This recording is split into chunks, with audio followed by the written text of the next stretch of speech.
Good morning students, मेरा नाम है वैभव और आज हम पढ़ेंगे सदिश बीजगणित वेक्टर अलजेब्रा का भाग 13। हम पहले 12 भाग पढ़ चुके हैं। आज हम 13वें भाग पे दृष्टि डालेंगे, है ना। आशा करता हूँ कि आपने पहले सारी वीडियोस देख रखे होंगे। उनके बाद आप ये वीडियो देखेंगे तो आपको और अच्छे से समझ आएगा। ठीक है, और जितना पढ़ाया है पिछला वो अगर अच्छे से पढ़ा हो तो आज मजा आ जाएगा। चलो फिर शुरू करते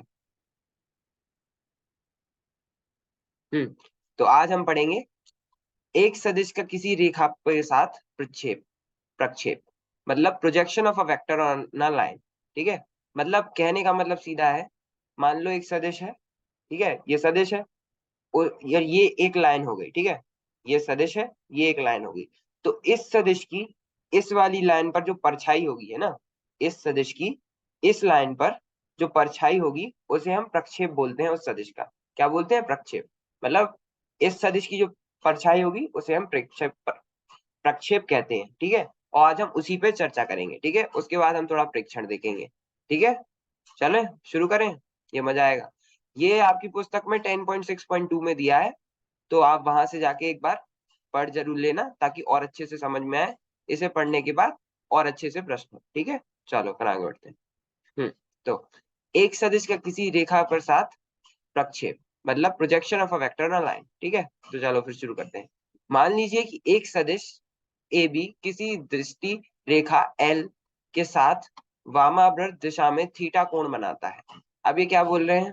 देखो, मतलब जो लिखा है वो तो काफी मतलब जटिल, काफी जटिल है, लेकिन मैं आराम से अच्छे से समझा देता हूँ। देखो, ये बस इतना कह रहा है कि एक सदिश लो।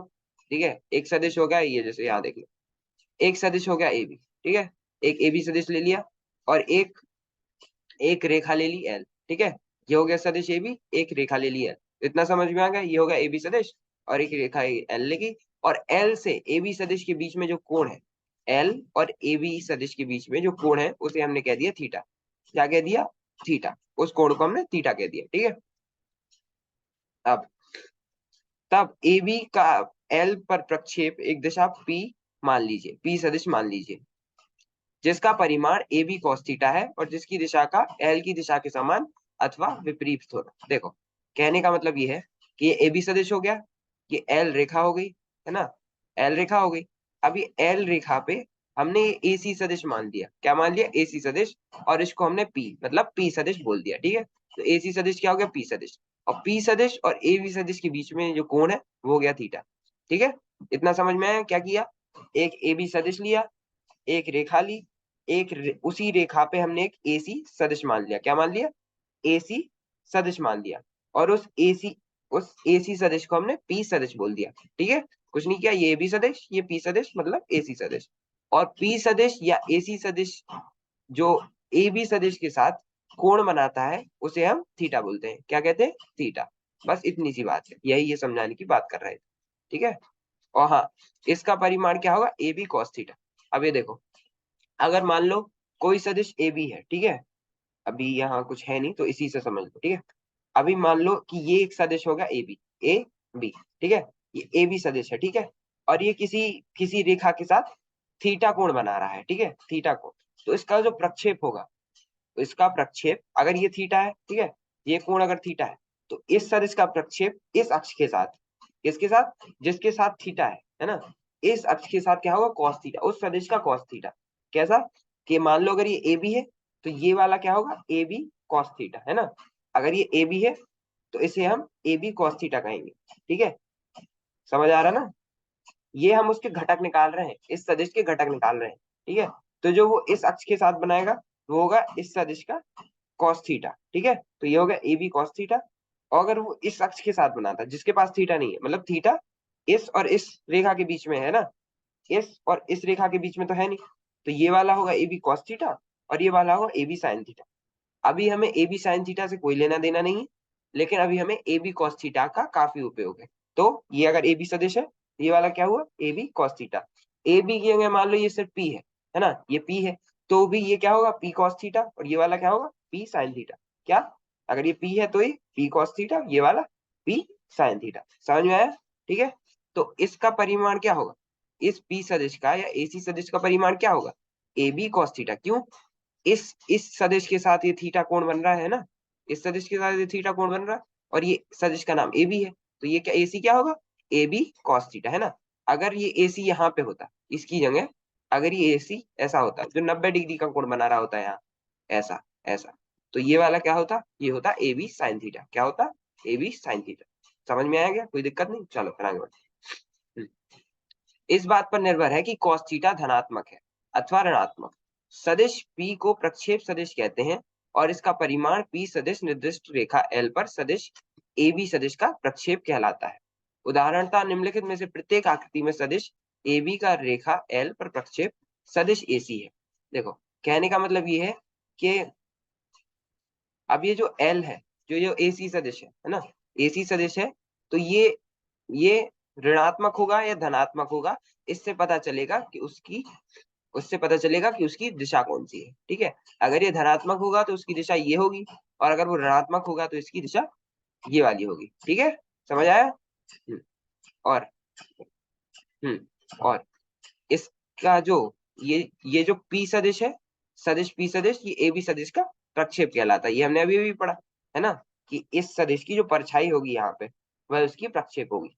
परछाई को भी हम प्रक्षेप बोलते हैं या प्रोजेक्शन बोलते हैं। ठीक है, तो ये जो सदिश है, इसका जो प्रक्षेप होगा इस रेखा पर, उसे हम उसका प्रक्षेप बोलेंगे। ठीक है, परछाई होगी उसे हम उसका प्रक्षेप बोलेंगे। समझ आया, कोई वैसी बात तो नहीं है, सीधी सीधी है ना। हाँ, उदाहरण था, इनने बोला कि AB सदिश का रेखा L पर प्रक्षेप सदिश AC है। ठीक है, ये AB सदिश है, इसका प्रक्षेप रेखा L पर AC सदिश है। ठीक है, और AC सदिश को ही हम P सदिश बोल रहे हैं ना।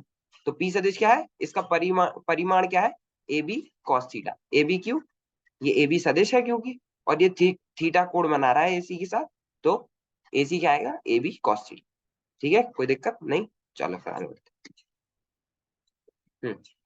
प्रक्षेप रेखा L के अनुदेश यदि मात्रिक सदिश है, तो रेखा L पर सदिश A सदिश का प्रक्षेप A सदिश डॉट P सदिश P कैप से प्राप्त होता है। अब ये बोल रहे हैं, मान लो रेखा L पर अगर इस P सदिश का मात्रिक सदिश P कैप है, मात्रिक सदिश तो पता है ना, मात्रिक सदिश हमने पिछली कक्षाओं में बहुत बार पढ़ा है। अगर फिर भी नहीं पता तो मैं एक बार बता देता हूँ, लेकिन अगर आपने अच्छे तरीके से वो वीडियोस देखे हैं तो आपको बहुत अच्छे से पता होगा। मात्रिक सदिश वो होता है जिसके पास सिर्फ परिमाण हो, मतलब उसके पास परिमाण सिर्फ इकाई होती है, मतलब उसका परिमाण सिर्फ एक होता है, और उसके पास दिशा होती है। अब उसका परिमाण सिर्फ एक इकाई है, तो उसका प्रयोग तो ज्यादा नहीं है ना, लेकिन फिर भी हम उसका प्रयोग किसी भी सदिश की दिशा के लिए करते हैं। ठीक है, उसका परिमाण एक है, इसलिए उससे हम ज्यादा परिमाण के हिसाब से काम नहीं करा सकते, तो हम सिर्फ उसे दिशा के लिए लेते हैं। ठीक है, तो मात्रिक सदिश वो जिसे हम दिशा के लिए लेते हैं, और उसका परिमाण एक होता है। ठीक है, तो रेखा L के अनुदिश यदि P कैप मात्रिक सदिश, तो रेखा L पर सदिश A सदिश का प्रक्षेप A सदिश डॉट P कैप से प्राप्त होता है। अगर ये देखो, अगर मान लो ये P सदिश है ना, तो इसका मात्रिक सदिश क्या होगा, P कैप। मात्रिक सदिश को कैसे, हम P और इसके ऊपर ये जो कैप लगाते हैं, ऐसे हम मात्रिक सदिश को दर्शाते हैं, है ना। तो ये अगर P सदिश है और इसका मात्रिक सदिश क्या होगा, P कैप, है ना। अगर मान लो ए बी की जगह, ये कैपिटल A कैपिटल B की जगह, कैपिटल A कैपिटल B सदिश की जगह, अगर सिर्फ हम इस सदिश का नाम A सदिश रख दें, ठीक है, एक छोटा वाला स्मॉल A सदिश रख दें, ठीक है, तो इस सदिश का इस पे जो इस रेखा L पर जो उसका प्रक्षेप होगा, उसे हम कैसे A सदिश डॉट P कैप से संबोधित करेंगे। कैसे, A सदिश डॉट P कैप से। समझ आया ना, मान लो ये हो गया A सदिश, ठीक है, ये A सदिश है, ठीक है, और ये हो गया P कैप। क्या हुआ, सिर्फ मात्रिक सदिश की बात कर रहे हैं, किसकी, सिर्फ मात्रिक सदिश की। मतलब ये बता जरूर रहा हूं मैं, इतना लंबा है लेकिन है नहीं, आप मान के चलो कि इसका परिमाण सिर्फ एक है और उसकी दिशा इस प्रकार है। ठीक है, इस तरफ है उसकी दिशा। ठीक है, तो अगर ये A सदिश है और ये P मात्रिक सदिश है, तो इस A सदिश का जो प्रोजेक्शन, मतलब जो प्रक्षेप होगा इस P मात्रिक सदिश पे, उसे हम बोलेंगे A सदिश डॉट P कैप। क्या बोलेंगे, A सदिश डॉट P कैप। ठीक है, कोई दिक्कत, समझ में आ गया ना आराम से। चलो फिर आगे बढ़ते हैं। अब एक सदिश A का दूसरी सदिश B पर प्रक्षेप A सदिश डॉट B कैप, अथवा, अब ये देखो, अब हम क्या कर रहे हैं, ये B सदिश है, ये A सदिश है, अब हम A सदिश का प्रक्षेप B सदिश पे ला रहे हैं। ठीक है, तो वो कैसे लिखा जाएगा, वो कुछ इस प्रकार लिखा जाएगा, A सदिश डॉट B कैप। देखो पिछले में हम पी कैप पे निकाल रहे थे, तो हम कैसे ए सदिश डॉट पी कैप से निकाल रहे थे, है ना। अब की बार हम ए सदिश डॉट बी कैप से निकालेंगे, ठीक है। तो बी कैप को हम क्या बोलते हैं, बी कैप क्या होता है, मात्रिक सदिश। और मात्रिक सदिश क्या होता है, मात्रिक सदिश होता है वह सदिश बटा उसका परिमाण। तो अगर हम बी कैप की बात करेंगे तो आएगा बी सदिश बटा बी। देखो मैंने आपको बार बार बोला है कि मैं अगर हम किसी भी सदिश के परिमाण की बात करेंगे तो मैं सिर्फ उस सदिश का नाम लूंगा कि यहाँ पे बी सदिश था और हम उसके परिमाण की बात कर रहे हैं, तो इसे मैं सिर्फ बी पढ़ूंगा, ठीक है। तो आप लोग समझ जाना, ठीक है। तो ए सदिश डॉट बी कैप को हम कैसे लिखेंगे, ए सदिश डॉट बी सदिश बटा बी, ठीक है। समझ आया, बी कैप को हमने इस कुछ नहीं किया, ए सदिश का ए सदिश लिया, ये डॉट का डॉट लगाया क्योंकि अदिश गुणनफल हो रहा है, और बी कैप को हमने क्या कर दिया, बी सदिश बटा बी, ठीक है। या फिर हम इसे एक बटा बी ए सदिश डॉट बी सदिश भी कह सकते हैं। यहाँ डॉट क्या है, डॉट क्या है, इन दो सदिशों का अदिश गुणनफल, ठीक है। ये दोनों सदिशों का अदिश गुणनफल, और हमने इसका गुणधर्म पढ़ा था कि अदिश गुणनफल में हम किसी का भी पहले या बाद में कैसे भी गुणनफल करें उससे उनमें कोई दिक्कत नहीं आती, उत्तर हमेशा एक ही रहता है, ठीक है। तो आप एक बार ये देख लो, मान लो ये हो गया ए सदिश, ठीक है, ये हो गया अपना ए सदिश, ये हो गया अपना बी सदिश, ठीक है।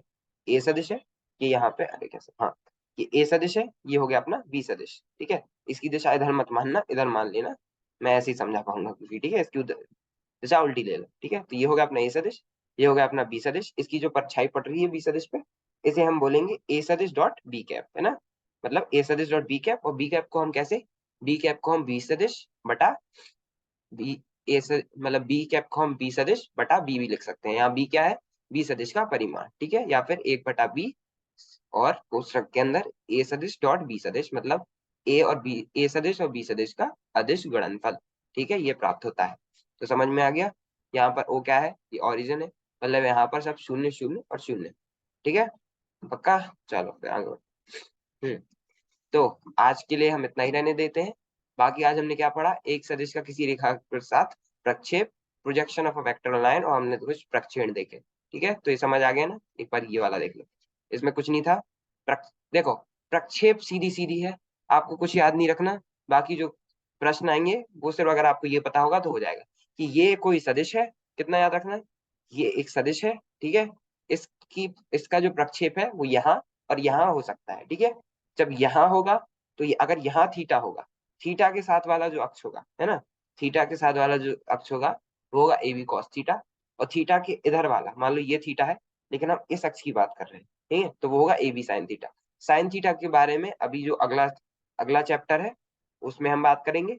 बाकी कॉस थीटा अभी हमें इस चैप्टर में उसका काफी उपयोग है। तो ये जो, मान लो ये सदिश है, ये थीटा है, तो ये वाला होगा उसकी, उस जो प्रक्षेप है वो इस अक्ष पे जो होगी वो होगी ए बी कॉस थीटा, ठीक है। बस इतनी सी बात है, बाकी उसकी दिशा थीटा पर ही निर्भर करती है, ठीक है। तो इतना आपको समझ में आ गया होगा।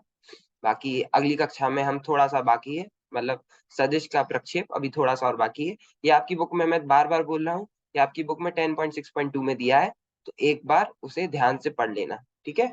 क्योंकि एक बार अगर आप पढ़ लोगे तो आपके दिमाग में अच्छे से रह जाएगी, जैसे अभी वीडियो देख लिया, एक बार पुस्तक से पढ़ लेना तो वो बहुत अच्छे से आ जाएगी और प्रश्न कभी गलत नहीं होंगे, ठीक है। उसके बाद हम टिप्पणी और 13वां उदाहरण, क्योंकि हम ये पढ़ तो लिया है, अब कुछ प्रश्न करके भी देख लें तो उसके लिए हम एक आध उदाहरण भी करेंगे। बाकी आपकी पुस्तक में प्रश्नावली है तो आप उसे भी किया करो, ठीक है, उससे प्रयास होगा, ठीक है। बाकी आज के लिए इतना ही रहने देते हैं। धन्यवाद, थैंक यू, मिलते हैं आपसे अगली कक्षा में। Thank you.